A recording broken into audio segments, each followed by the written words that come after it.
Hello दोस्तों, नमस्कार। मेरा नाम है अजीत सिंह कश्यप और मैं स्वागत करता हूं आपका इंडियन स्टॉक मार्केट चैनल पर।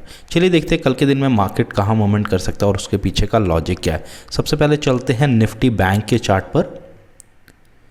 तो यहां पर दोस्तों ये निफ्टी बैंक का डेली टाइम फ्रेम का चार्ट है। अगर आप देखें यहां पर जैसे कि पिछले 2-3 दिन से मार्केट में लगातार सेलिंग आ रही है। आज भी सेलिंग आई, लेकिन आज मार्केट ने रिकवर कर लिया उसको। मैं यहाँ पर एक दोस्तों यहाँ पर एक ट्रेंड लाइन मैं आपको ड्रॉ करके दिखाना चाहता हूँ डेली टाइम फ्रेम पे।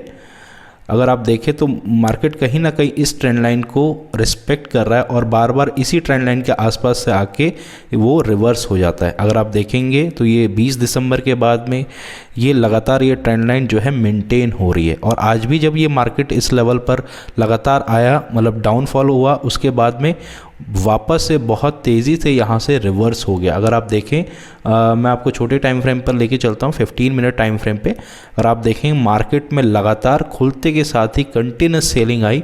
15 मिनट की अगर कैंडल देखें तो यहाँ पर इनसाइड कैंडल पर भी यहाँ पर एक ट्रेड मिला था और वहाँ से लगातार 1 2 3 4 5 कैंडल वहाँ से कंटिन्यूसली रेड कैंडल बनी और कहीं ना कहीं इस ट्रेंड लाइन के आसपास से ही मार्केट में रिवर्सल आया और वापस से मार्केट इस तरह से यहाँ पर दिख रही है।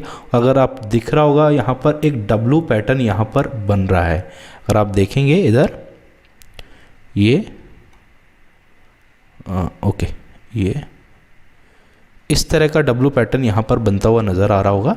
तो यहाँ पर कहीं ना कहीं एक पॉजिटिव मार्केट कल के दिन में हो सकती है, लेकिन वो कब होगी उसके पीछे का आज हम एनालिसिस यहाँ पर एक बार कर लेते हैं कि वो कब हो सकता है कि कल पॉजिटिव हो। यहाँ पर दोस्तों एक और मैं यहाँ पर आपको एक ट्रेंड दिखा देता हूँ। फ्लैग बना के इसको डिलीट कर देते हैं। तो यहाँ पर कहीं ना कहीं अभी तक क्या हो रहा था दोस्तों, यहाँ से कंटिन्यूसली मैं इसको थोड़ा सा छोटे टाइम फ्रेम पे अगर एक बार कर देता हूँ तो यहाँ पर अगर आप देखेंगे तो कंटिन्यूस मार्केट में लोअर लो बन रहे थे। यहाँ पर जैसे लोअर लो बना, उसके बाद यहाँ बना, तो कभी भी ऐसा नहीं हुआ कि लोअर लो के बाद लोअर हाई बने। बार बार लोअर लो बनते जा रहे थे और वो टूटते जा रहे थे। तो मार्केट कंटिन्यूसली एक डाउन ट्रेंड में चल रहा था शॉर्ट टर्म टाइम फ्रेम में। तो पहली बार यहाँ से क्या हुआ कि एक हायर लोअर हाई बना, 1 सेकेंड, और उसके बाद में लगातार इसने इसके हाई को भी यहाँ पर क्रॉस किया इधर। तो कल के दिन में थोड़ा सा इम्पॉर्टेंट ये हो जाएगा, मैं एक बार सबको डिलीट कर देता हूँ। थोड़ा सा इम्पॉर्टेंट ये हो जाएगा कि यहाँ पर स्टार्टिंग में मार्केट कहाँ पर जाता है। स्टार्टिंग में यानी कि अगर मार्केट में यहाँ पर अगर मार्केट को पॉजिटिव मूव कर रहा है कल के दिन में, तो कहीं ना कहीं अगर यहाँ पर देखें एक पॉजिटिव, यहाँ पर मैं एक हॉरिजॉन्टल लाइन यहाँ पर ड्रॉ कर देता हूँ इस साइड में। तो मार्केट को लगभग अगर फ्लैट मार्केट खुलता है, फ्लैट खुलने के बाद मार्केट को इसी रेंज में कहीं ना कहीं ये जो 100-150 पॉइंट है इसी में मूव करना पड़ेगा और उसके बाद में ब्रेकआउट करना पड़ेगा यहाँ से। अगर मार्केट पॉजिटिव है तो 10 से 15 मिनट यहाँ पर फ्लैट खुलने के बाद में यहाँ पर कंसोलिडेट होना चाहिए। उसके बाद अगर जा रहा है तो कहीं ना कहीं हम इंटरेस्टेड होंगे उसको बाय करने में, ठीक है।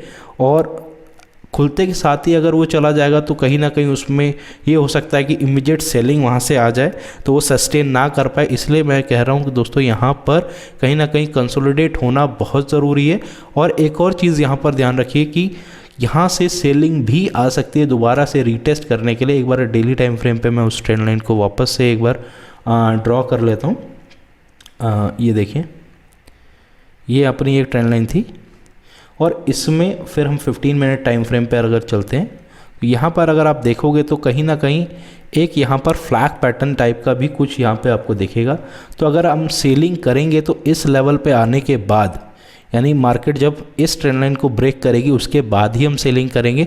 अनटिल अनलेस तब तक यहाँ पे कहीं ना कहीं हो सकता है बाइंग मोमेंटम, हो सकता है ये इसको टच करके वापस से ऊपर चला जाए, इस तरह से जे कर्व बना के ऊपर से उसको ब्रेक कर दे। तो ये हमें तब तक इस रेंज में जब तक रहेगा तब तक ट्रेड नहीं करना है। इस रेंज से जैसे बाहर निकलेगा उस टाइम पे अगर ये ऊपर की तरफ क्रॉस करता है तो हमें बाइंग इनिशिएट करना पड़ेगा, और अगर नीचे की तरफ क्रॉस करता है तो हो सकता है कि ये कल के लेवल को, कल के लो को, आज के लो को वापस से उसको रीटेस्ट कर सके। रीटेस्ट करने के लिए आ सके। हो सकता है ये ट्रेंड लाइन कल टूट भी सकती है, बट ये बहुत स्ट्रॉन्ग जो है ट्रेंड लाइन है डेली टाइम फ्रेम की। अगर ये टूटी तो फिर कहीं ना कहीं मार्केट में डाउनफॉल थोड़ा सा ज़्यादा तेज़ आ सकता है। तो कल के दिन ये देखना इंपॉर्टेंट होगा कि खुलेगी कहाँ। अगर बाई चांस मार्केट यहाँ पर खुलती है 300-400 पॉइंट ऊपर, तो हमें ये देखना पड़ेगा कि फर्स्ट और सेकंड कैंडल किस तरह की बन रही है। क्या वो इस तरह से ग्रेवस्टोन डोजी टाइप का इस तरह का अगर कोई कैंडल बन रहा है तो उसमें जैसे ही उसका लो ब्रेक हो तो आप वहाँ पर शॉर्ट कर सकते हैं। छोटा सा स्टॉप लॉस रहेगा आपका, और वहाँ पे आपको लगभग आज के दिन का जो ये क्लोजिंग है वहाँ के आसपास का आपका टारगेट रहेगा। और अगर फ्लैट खुल दिया तो वो मैंने बता ही दिया, अगर फ्लैट खुलने के बाद अगर ये नीचे की तरफ ट्रेंड लाइन ब्रेक करता है तो हमें पुट की तरफ पोजीशन बनानी है, और अगर ऊपर की तरफ ब्रेक करता है तो हमें कॉल की तरफ में पोजीशन बनानी है। अगर वो गैप डाउन खुलता है तो यहाँ पर कहीं ना कहीं हमें ये देखना है कि किस तरह का प्राइस एक्शन बन रहा है, उसके बाद ही हमें ट्रेड लेनी है। अगर वो नीचे जा रहा है तो हम नीचे की तरफ छोटी क्वांटिटी में ट्रेड कर सकते हैं। वो डिपेंड करेगा कि वो प्राइस एक्शन कैसा है और मोमेंटम कल का कैसा है। ठीक है दोस्तों, ये था बैंक निफ्टी का। नेक्स्ट चलते हैं हम निफ्टी में। तो निफ्टी में भी कहीं ना कहीं 15 मिनट के टाइम फ्रेम पे सेम इस तरह का फ्लैग बन रहा है, तो वहाँ पर भी कहीं ना कहीं एनालिसिस जो रहेगा सेम रहेगा। अगर ये इसको ब्रेक करता है ऊपर की तरफ में तो कहीं ना कहीं हम पॉजिटिव साइड बाइंग की तरफ इनिशिएट कर सकते हैं स्मॉल क्वांटिटी में, और अगर ये नीचे की तरफ रहेगा तो भी हमारी जो क्वांटिटी है वो कहीं ना कहीं स्मॉल ही रहेगी, क्योंकि कोई भी क्लियर डायरेक्शन अभी भी नहीं है। क्योंकि बड़े टाइम फ्रेम पे कुछ ऐसा है नहीं। यहाँ पर बाउंस बैक ज़रूर किया है, लेकिन हो सकता है कि कल ये रीटेस्ट के लिए आ जाए। ठीक है, तो इसको हम ध्यान रखेंगे और कल के दिन स्मॉल क्वांटिटी में कहीं ना कहीं ट्रेड करेंगे। चलिए हम चलते हैं अपने पहले स्टॉक की तरफ, जो कि है इंडसलैंड बैंक। इंडसलैंड बैंक में भी दोस्तों कहीं ना कहीं यही सेम पैटर्न बना हुआ है बैंक निफ्टी और निफ्टी की तरह। तो यहाँ पर भी फ्लैग पैटर्न में हमें वही जो स्ट्रैटेजी है उसको अपनाना है। अगर ये ऊपर की तरफ में ब्रेक करता है तो कहीं ना कहीं क्या होगा, पॉजिटिव साइड मोमेंटम के लिए हमें जाना है, और अगर नीचे की साइड ब्रेक करेगा तो कहीं ना कहीं उसमें हम शॉर्ट टर्म में थोड़े सा ट्रेड ले सकते हैं। लेकिन इंडसलैंड में जो नेगेटिव साइड है वो मत लीजिएगा, क्योंकि इसके अंदर कहीं ना कहीं अगर आप देखेंगे तो डेली टाइम फ्रेम पे अगर आप देख रहे हैं तो यहाँ पर एक बहुत ही अच्छा इसने ट्रेंड लाइन को क्रॉस किया था 2-3 दिन पहले।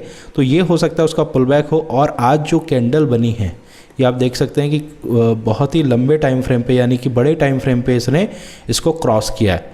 तो अगर ये बड़े टाइम फ्रेम पे कोई भी चीज़ को क्रॉस करता है तो कहीं ना कहीं स्टॉक की जो प्रोबेबिलिटी है वो बड़े टाइम फ्रेम के अकॉर्डिंग ही चलती है। तो यहाँ पर अगर आप ये देखें कि कल के दिन में ये डेली टाइम, यानी कि ये जो कैंडल है इससे ऊपर ट्रेड करना शुरू करता है, तो आप बाइंग साइड में जो ट्रेड है वो इनिशिएट कर सकते हैं। नेक्स्ट जो ट्रेड है हमारा टाटा स्टील है।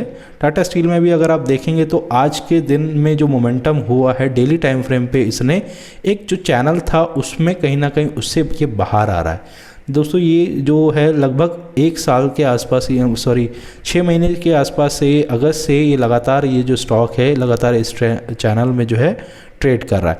और यहाँ पर एक जो सपोर्ट एरिया मैंने ड्रॉ कर रखा है, ये इस पर्टिकुलर सपोर्ट एरिया पे था जिसमें मैंने इसको ड्रॉ भी कर रखा है, और वहीं से ये सपोर्ट लेके वापस से ऊपर आया है। और आज आप देख सकते हैं कि ये इसने इस ट्रेंड लाइन को कहीं ना कहीं ब्रेक करने की कोशिश की है। इसमें भी हम पोजीशन तब बनाएंगे जब इसका हाई क्रॉस होगा, उसके बाद ही आप इसमें पोजीशन बना सकते हैं। और आपका जो स्टॉप लॉस रहेगा वो लगभग 5 से 10 रुपये का ही रहेगा, और आपके जो टारगेट हैं 20 से 30 रुपये के रहेंगे यहाँ पर। क्योंकि इसमें जब मोमेंटम होता है तो बहुत फास्ट मोमेंटम होता है। जैसे 1222 का अगर क्रॉस करेगा तो आपका जो टारगेट है 1240 के आसपास के होने चाहिए, और आपका जो स्टॉप लॉस है जस्ट इसके यहाँ पर या ट्रेंड लाइन के आसपास या बिल्कुल यहाँ पर होना चाहिए। और अगर ये थोड़ा सा ट्रेंड लाइन पे सपोर्ट लेके जाता है तो बहुत ही अच्छा है, और उसके बाद चांसेस और बढ़ जाएंगे। अगर यहाँ से उठता है तो चांसेस है आप यहाँ पर ट्रेड ले सकते हैं, और यहाँ पर एक बहुत छोटा सा स्टॉप लॉस लेके उसको ट्रेड कर सकते हैं। लेकिन यहाँ पर थोड़ी सी सिचुएशन डाइसी हो जाएगी। हो सकता है कि ये ट्रेंड लाइन के अंदर वापस से आ जाए, लेकिन उस केस में अगर आप यहाँ पर ट्रेड लेते हैं तो कहीं ना कहीं 1 से 2 रुपये का ही आपका स्टॉप लॉस हिट होगा। लेकिन अगर आपका वो ट्रेड चला गया तो काफ़ी आपको 1:3, 4, 5 तक का रिस्क रिवॉर्ड यहाँ पर मिल सकता है। नेक्स्ट जो स्टॉक है हमारा वो है ICICI बैंक। ICICI बैंक में दोस्तों यहाँ पर एक सेम ये पैटर्न बना था, और पैटर्न को क्रॉस भी कर दिया है, और यहाँ पर ये पुल बैक लेने के लिए आया है। तो यहाँ पर एक डब्लू पैटर्न आपने देखा होगा और एक साथ में एक फ्लैग पैटर्न भी बन रहा है। तो अगर ये इसके ऊपर में ट्रेड करता है और इसके हाई को क्रॉस करता है तो वापस से हम इस ट्रेड को इनिशिएट कर सकते हैं ICICI बैंक के अंदर में। वीडियो अच्छी लगी तो दोस्तों वीडियो को लाइक करें, शेयर करें और चैनल को सब्सक्राइब करके बेल आइकन को दबाना बिल्कुल भी ना भूलें। और याद से हमारे इंस्टाग्राम हैंडल को भी ज़रूर से फॉलो कर लें ताकि आपके जो हमारे जो एनालिसिस है वो आप तक पहुंच सके, क्योंकि इस चैनल पर भी मैं लगातार एनालिसिस दिन में 3 एनालिसिस ज़रूर पोस्ट करता हूं, तो आपको ये भी बेनिफिट यहां पर मिल सके। मैं मिलता हूं दोस्तों आपसे अपनी अगली वीडियो में, तब तक के लिए गुड बाय, टेक केयर।